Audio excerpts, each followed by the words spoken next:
हरे कृष्णा, राधे राधे। कैसे हैं आप सब लोग? मुझे उम्मीद है आप सब लोग बहुत अच्छे होंगे, खुश होंगे और हमारे राधे कृष्णा जी की कृपा, हमारे बिहारी जी की कृपा आप सभी पर खूब जम जम कर बरस रही होगी, आप सभी पर खूब भर भर कर बरस रही होगी। एंड ऑफ कोर्स बरसेगी क्यों नहीं, बिहारी जी हमसे इतना प्रेम जो करते हैं। ठीक है, वीडियो को एंड तक ज़रूर देखिएगा, वीडियो को लाइक शेयर सब्सक्राइब ज़रूर से कीजिएगा। Let's continue and stay connected. प्रेम से बोलिए आप सभी मेरे साथ, राधे राधे। प्रेम से बोलिए राधे राधे। ठीक है, आगे शुरू करते हैं वीडियो। जो लोग इंद्रिय भोग तथा भौतिक ऐश्वर्य के प्रति अत्यधिक आसक्त होने से ऐसी वस्तुओं से मोहग्रस्त हो जाते हैं, उनके मनों में भगवान के प्रति भक्ति का दृढ़ निश्चय नहीं होता। अब देखिए, इंद्रिय भोग और इंद्रिय। अब इंद्रिय भोग क्या क्या होते हैं? इंद्रियों के प्रति जो लोग बहुत ज़्यादा आसक्त होते हैं, इंद्रियां यानी हमारे नाक कान मुंह, है ना, और जीवा और हमारी जो स्किन है, और इंद्रियां और भी होती हैं जो मन इंद्री, है ना, और आपके काम इंद्री वगैरह, मतलब ये सारी जो इंद्रियां होती हैं, रसेंद्री। तो इन सारी इंद्रियों की वजह से अब इंसान को क्या खुशबू आई, अरे यार बड़ी अच्छी समोसों की खुशबू आ रही है, मुझे तो समोसा खाना ही खाना है ना। तो इंद्रिय भोग की क्या हो गई, लालसा उत्पन्न हो गई वहीं पर ही हमें। ठीक है, अब कोई भी काम उत्पन्न करने जैसी कोई भी वस्तु यदि सामने आती है तो काम उत्पन्न होता है। और यदि किसी भी प्रकार की जो चीज़ हमें पसंद है उसके प्रति हमारा एकदम से आकर्षण हो जाता है और हमें क्या लगता है, हमें ये चीज़ चाहिए, हमें अभी इस चीज़ को खाना है या लेना है या यूज़ करना है, मतलब कुछ भी, है ना, तो वो क्या हो गया, इंद्रिय भोग। लेकिन आपने कभी नोटिस किया है कि हमारा ये इंद्रिय भोग कभी भी हमें मतलब संतुष्टि नहीं होती है, हमें इस इंद्रिय तृप्ति के प्रति कभी भी संतुष्टि नहीं होती है, चाहे वो खाने को लेके हो, चाहे वो किसी भी चीज़ को लेकर के हो, हमें कोई संतुष्टि नहीं होती है। क्यों नहीं होती है संतुष्टि? क्योंकि हम खा लिया लेकिन जीवा का स्वाद तो अभी भी कुछ ना कुछ मांग रहा है ना। जीवा क्या कह रही है, अभी बस इतना ही, अभी तो मुझे ये समोसा भी खाना था, मुझे छोले भटूरे भी खाने थे, मुझे ये भी खाना था, मुझे वो भी खाना था। तो इस प्रकार से इंद्रिय भोग की लालसा तो कभी खत्म ही नहीं होती है। कुछ इन चीज़ों के प्रति नहीं है तो कुछ काम वासनाओं के प्रति ज़्यादा आसक्त रहते हैं, तो इंद्रिय तृप्ति क्या है, वो कभी भी नहीं हो पाती है। परंतु एक मार्ग है जिससे इंद्रिय तृप्ति बहुत फास्ट होती है। क्या मार्ग है वो? क्या हमें खाते रहना चाहिए? क्या हमें इन सारी चीज़ों के प्रति आसक्त रहना चाहिए? नहीं। एक्चुअली में अगर आप बिहारी जी की शरण में, श्री राधे कृष्णा जी की शरण में, या आप विष्णु भगवान जी की शरण में, श्री राम जी की शरण में जाते हैं, या फिर आप अपने इष्ट के प्रति, जो भी आपके ईश्वर हैं, XYZ, जो भी आपके ईश्वर हैं, जिसको भी आप बहुत मानते हैं, मैं सबकी ही बात कर रही हूँ, आप यदि अपने आप को पूर्ण रूप से उन्हें समर्पित करते हैं, पूर्ण रूप से आपका उनके प्रति समर्पण है, और मैं विशेष तौर पे कहूँगी यदि आप बिहारी जी को, राधे कृष्णा जी को यदि अपने पूरी तरीके से आप अपने आप को समर्पित करते हैं, तो वो क्या करते हैं, आपके अंदर उन गुणों का समावेश करते हैं जो कि अच्छे हैं, जैसे कि किसी भी चीज़ के प्रति आसक्त ना रहना। हाँ जी, स्वतः इंद्रिय तृप्ति फटाफट से हो जाती है चुटकियों में। क्यों? क्योंकि ये कर देते हैं, अगर हमने इनको क्या किया, अब हमारे हाथ क्या है, हमारे हाथ फालतू के कोई भी काम ना करने की जगह इनको फूल अर्पण करने में या इनकी सेवा करने में अगर हमारे हाथों का हम यूज़ कर रहे हैं, तो ये स्वतः ही हमारे हर प्रकार की इंद्रिय तृप्ति करते हैं। हमारे यदि हम अपने मन को भगवत गीता, भागवत कथा और भगवान जी के भजनों में और XYZ इसी प्रकार के किसी भी चीज़ में, मतलब भगवान जी से रिलेटेड किसी भी चीज़ में लगा रहे हैं, तो वहाँ स्वतः ही हमारी इंद्रियों की तृप्ति बड़े ही इजी वे में हो जाती है ना। और यदि हमारे दिमाग को हमने क्या कर दिया, हमारे मन को हमने भगवान जी के ही कार्यों से रिलेटेड चीज़ों में लगा दिया, जैसे भजन करना, भगवत गीता पढ़ना, भागवत कथा करना, इन सारी चीज़ों में लगा दिया, है ना, मंत्र चैंटिंग करना और कोई भी भजन वगैरह ऐसी चीज़ें करना, ठीक है। और अपनी जीवा से भी हम क्या कर रहे हैं, हमारी जीवा से भी हम यही सब कर रहे हैं, भगवान के भजनों का वर्णन कर रहे हैं, भगवान का वर्णन कर रहे हैं, भगवान की बातों का वर्णन कर रहे हैं, भगवान का ही क्या कर रहे हैं, सत्संग कर रहे हैं, है ना। तो क्या होता है इसके बाद, हमारी रसेंद्रिय, हमारी मतलब जो खाने की हमारी जो इंद्रिय तृप्ति कभी हो नहीं रही है, वो अपने आप ही हमारी इंद्रिय तृप्ति होना प्रारंभ हो जाती है। हाँ जी, हमने अपनी आँखों को यदि भगवान जी के लिए ही समर्पित कर दिया कि भगवान जी हम देखेंगे तो केवल आपको ही देखेंगे, तो वो कुछ गलत चीज़ देखेगी ही नहीं।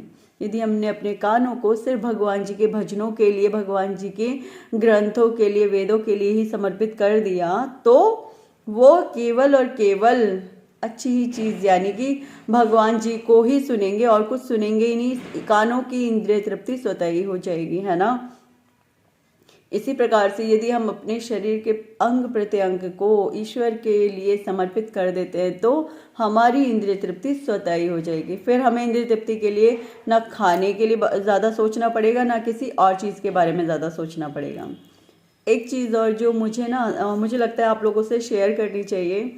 एक्चुअली आजकल क्या होता है कि मैंने जिम वगैरह में जो देखा है कि लोग हनुमान जी की फ़ोटो लगा के कहते हैं ये हमारे रोल मॉडल हैं, हम इनकी बॉडी की तरह खुद की बॉडी बनाएंगे या इनकी तरह बनेंगे।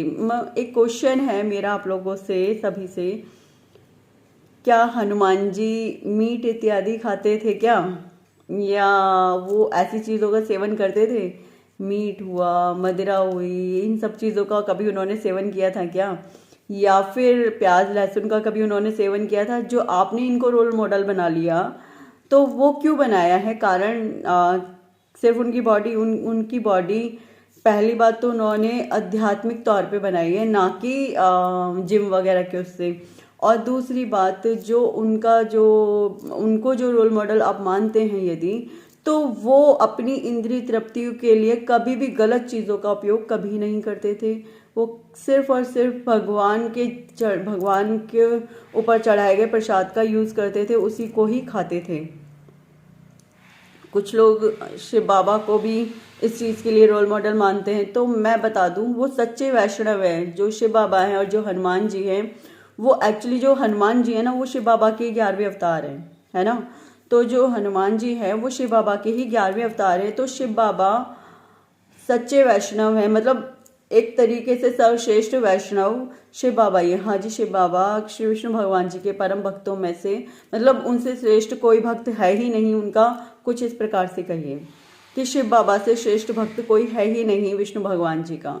तो वो एक सर्वश्रेष्ठ वैष्णव है, मतलब वैष्णवों में यदि कोई सबसे ऊपर है तो वो स्वयं शिव बाबा हैं, स्वयं हनुमान जी हैं। हनुमान जी ने राम नाम सीता नाम के अलावा कोई नाम दूसरा जुबान पर नहीं लाए, मतलब नाम से मतलब कोई भी और दूसरी ईश्वरीय पूजा उन्होंने नहीं की। उन्होंने पूर्ण रूप से अपने आप को श्री रामचंद्र जी के चरणों में समर्पित रखा।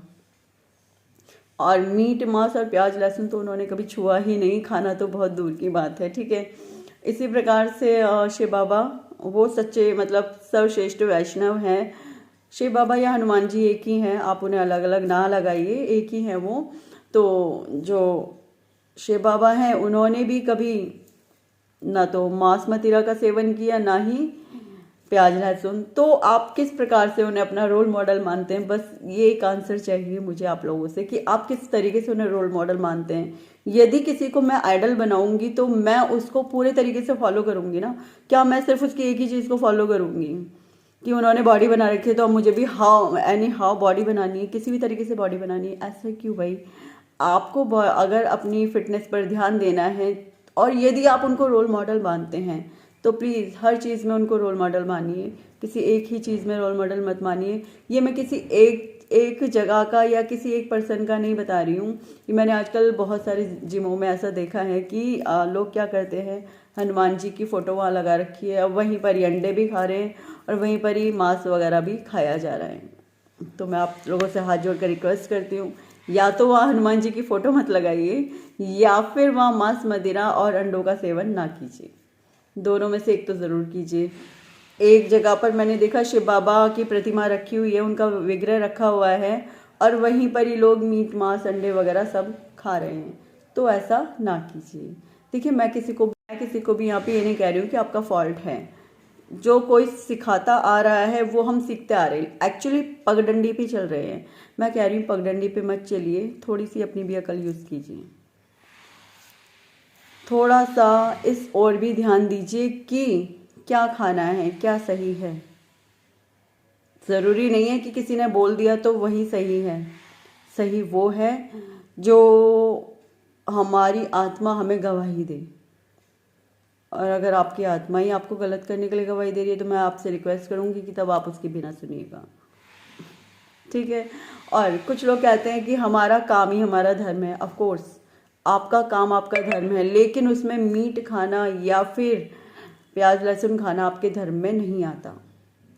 आप कहोगे मैं कहाँ कहाँ की बातें लेके बैठ गई। नहीं, मैं इसी जहाँ की बातें लेके बैठी हुई हूँ, इसी संसार की बातें लेके बैठी हुई हूँ, इसी पृथ्वी की बातें लेके बैठी हुई हूँ। मैं कहाँ कहाँ की बातें नहीं कर रही हूँ, मैं यहीं की बातें कर रही हूँ। इंद्रिय तृप्ति की बात कर रही हूँ, जो कि आज इस श्लोक का मेन टॉपिक है, इंद्रिय तृप्ति।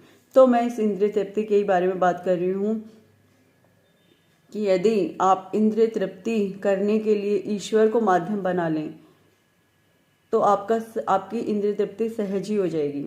लेकिन यदि आप अपनी अंटे शंटे चीज़ों से ही अपनी इंद्रिय तृप्ति करोगे तो आई स्वेयर आपकी कभी भी इंद्रिय तृप्ति नहीं होने वाली है।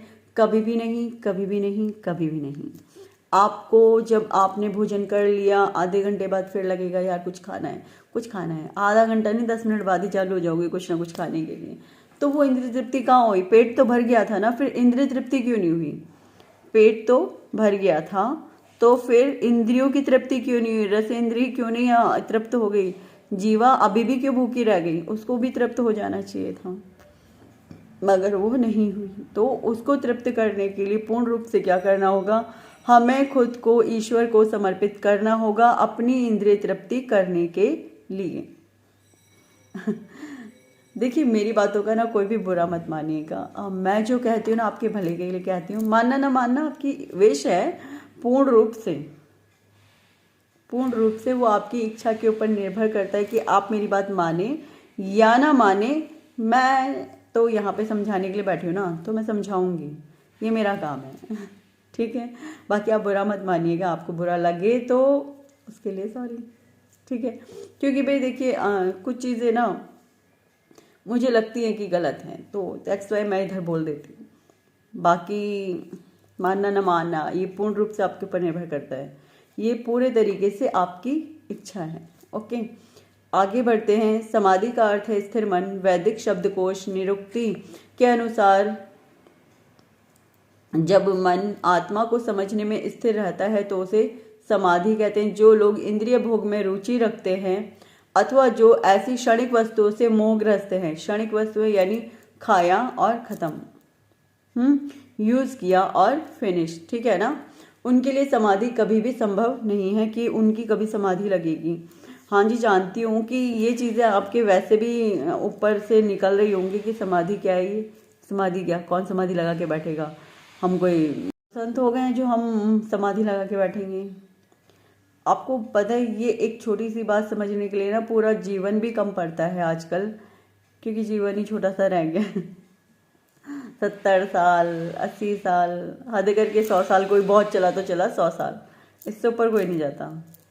खैर, वो भी आजकल लोग झेल झेल के जीते हैं। तो जो ये मेडिटेशन जैसी चीज़ें ना, ये हमारी डेली की नीड है। यदि आप इन चीज़ों में रुचि रख करके इन्हें करते हैं, इन चीज़ों को, मेडिटेशन और योगा और योग साधना, तो बिलीव कीजिए आप बहुत ही जल्द ईश्वर से भी कनेक्ट कर लेंगे। एक बार मुझसे किसी ने कहा कि आप क्या करना चाहते हो? आप मतलब चाहते क्या हो? आप ना, अगर आपको ईश्वर से प्रेम है तो बस उनसे प्रेम करो और कुछ मत करो। तो मैंने अपने आप से कहा, मैंने कहा क्या कोई लिमिटेशंस हैं, क्या कोई बाउंडेशंस हैं ईश्वर से प्रेम करने के लिए? मेरा जैसे मन चाहेगा मैं वैसे मेरे ईश्वर से प्रेम करूँगी। मेरा मन चाहेगा मैं मेडिटेशन के द्वारा उनसे प्रेम करूं तो मैं मेडिटेशन के द्वारा उनसे प्रेम करूंगी। यदि मेरा मन चाहेगा मैं उनकी पूजा करके या उनके भजन करके उनसे प्रेम करूं तो मैं उनसे इस प्रकार से प्रेम करूंगी। तो मैं बस यही कहना चाहती हूँ, ईश्वर से प्रेम करने के लिए कोई बाउंडेशंस मत लगाइए। आपका जैसे मन करे वैसे उनसे प्रेम कीजिए।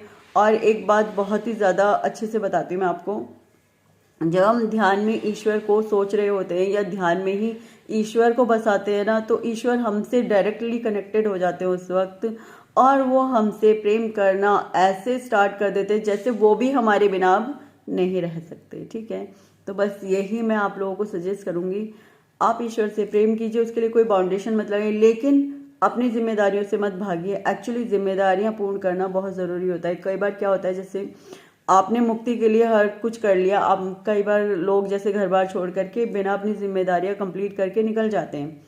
ठीक है, अब ऐसे में उनकी मुक्ति का हर कुछ हो चुका होता है, लेकिन एक काम जो उन्होंने पीछे छोड़ दिया वो था उनकी जिम्मेदारियों को कंप्लीट करना। इस चक्कर में जिसलिए वो घर से निकले थे कि हमें मुक्ति चाहिए, और उनकी एक गलती की वजह से कि उन्होंने अपनी जिम्मेदारियों को, रिस्पॉन्सिबिलिटीज़ को पूरा नहीं किया, उनकी मुक्ति वहीं कैंसिल हो जाती है।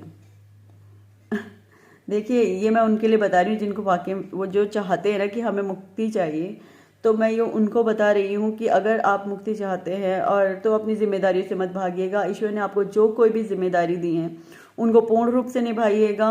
अपने परिवार का पालन अच्छे से कीजिए, अपनी जो जिम्मेदारियाँ हैं उनको अच्छे से निभाइए। जो भी आपके घर वालों के प्रति, आपके सराउंडिंग में जो भी आपकी जिम्मेदारी है उनको कंप्लीट कीजिए। और उसके बावजूद फिर जो समय मिले, मतलब उसमें से ही समय निकाल करके अपने ईश्वर को भी ज़रूर से दीजिएगा। इससे क्या होगा, इससे ये होगा कि ईश्वर प्रसन्न होंगे, और जो आपकी मुक्ति अगर टलती तो वो निश्चित रूप से हो जाएगी। ठीक है, चलिए इसी के साथ मैं विराम लेती हूँ, और प्रेम से बोलिए आप सभी मेरे साथ राधे राधे। प्रेम से बोलिए राधे राधे।